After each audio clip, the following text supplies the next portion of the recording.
ఢిల్లీ పర్యటనలో భాగంగా మంత్రి కొల్లు రవీంద్ర పలువురు కేంద్ర మంత్రులను కలిశారు. తన నియోజకవర్గం మచిలీపట్నంలో అభివృద్ధి పనులకు నిధులు విడుదల చేయాలని వినతి పత్రాలు అందజేశారు. మచిలీపట్నం సాంస్కృతిక చారిత్రక వారసత్వాన్ని పునరుద్ధరించేందుకు కేంద్ర ప్రభుత్వం నుంచి సహాయ సహకారాలు అందించాలని కేంద్ర పర్యాటక సాంస్కృతిక శాఖ మంత్రి గజేంద్ర సింగ్ షెకావత్ కు విన్నవించారు.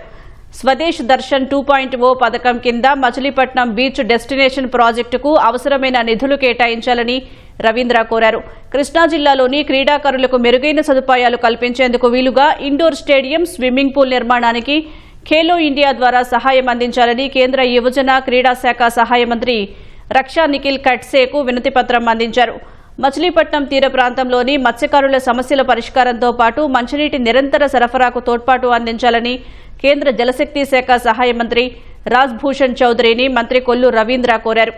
రాష్ట్రంలో అపారమైన ఖనిజ వనరులు, రేర్ ఎర్త్ మినరల్స్ అందుబాటులో ఉన్నాయని వాటిని సద్వినియోగించుకునేలా మైనింగ్ రంగాన్ని తీర్చిదిద్దేందుకు సహకారం అందించాలని కేంద్ర బొగ్గు గనుల శాఖ మంత్రి కిషన్ రెడ్డిని కోరారు.